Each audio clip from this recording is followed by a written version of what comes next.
Hey, what's up, Logos Personal Finance students? It is Monday, June 22nd. Happy Monday. I hope you had a good long weekend. What did we have this weekend? We had Juneteenth on Friday. We had the first day of summer on Saturday. Father's Day yesterday, so happy all of that.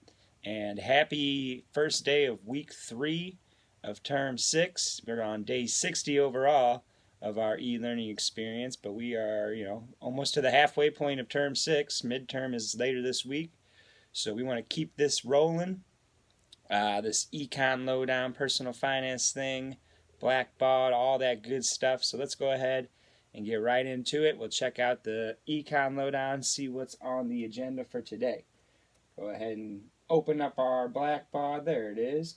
We are on the personal finance page.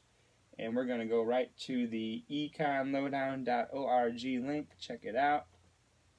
Yeah, it's hard to believe it's already week 3, huh? We are rolling right through it. So we're going to go ahead and log in. And we are on our personal finance term 6 page. We're looking at how our progress is looking on this. Looking good. What do I want to be when I grow up? What's the plan for after high school? I spent a lot of time over the last couple weeks talking about post-secondary education, college, and whatnot, and how to pay for it. And then the last question from last week was about how much money you plan on making. And that's what we're going to be looking at this week is getting a job, a J-O-B, so you can pay the bills, right? Today we have a course, Cards, Cars, and Currency, Lesson 5. So let's go ahead and check this out. Remember, this is one of those courses where you have a pre-test and a post-test. Now, you're graded on your best score of those two, right? So let's take a look at this. Cards, Cars, and Currency, Lesson 5. I know we're on Lesson 5 and we didn't do the first 4. That's okay, right? We're just picking and choosing what we like and what we don't like. So we're going to take a look at Lesson 5 today. What's it all about? In this lesson, you will learn the difference between gross pay and net pay and how to budget your disposable income responsibly. You will investigate the impact of fees on your disposable income. Finally, you will play the Keep Your Money game. Ooh, I like games. To test your financial knowledge. After completing this lesson, you should be able to explain the difference between gross and net pay, analyze disposable income, evaluate your financial literacy skills. Easy enough, right? Let's proceed to the next page. Next page. And we got our pretest. How many questions on this pretest? Only 4 questions? This is easy. Simple. All right, number 1, the suggested savings rate for young adults. I don't know. It's not, now savings rate, this is a percentage. This is what percent of your income you should be saving. I'm going to guess 10. 10% seems like a good amount. If you are paying fees for late payments or overdrafts, your disposable income is being reduced, right? Fees is taking money away from you. What does that mean, disposable income? Disposable income is money you can spend, right? Not throw away. Some examples of how a person might spend their disposable income is food, movies, clothing, taxes, Medicare, unemployment, Social Security. I think the first one, right? Why not B, C, or D? Because these are all things... well, you don't spend money on unemployment. Well, I guess you do. These are all things that are taken out of your paycheck, right? Before you get your disposable income. Your disposable income is what's left, what you actually have to spend. So we're going to say A.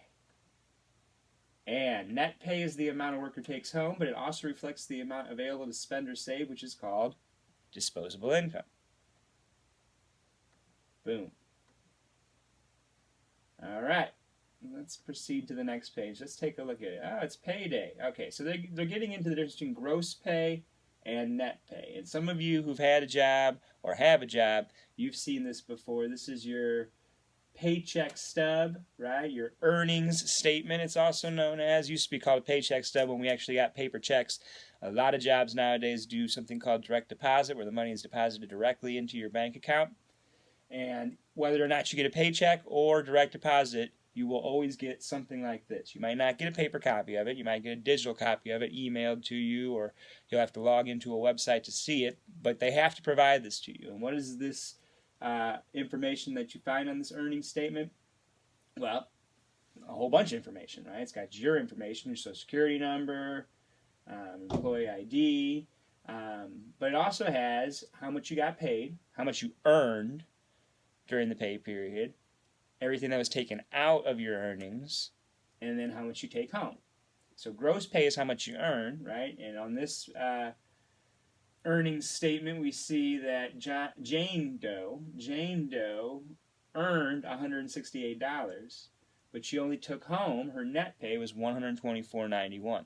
So why did they take out all that? For these things: federal income tax, social security tax, Medicare tax, state income tax, right?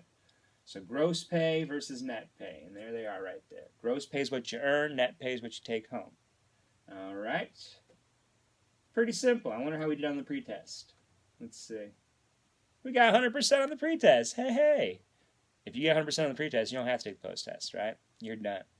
So there it is. Cards, Cars, and Currency, Lesson 5. Make sure you're caught up on all the other assignments before that. And as always, if you have any questions or concerns, please let me know. Otherwise, have a good week. We'll see you tomorrow. Peace.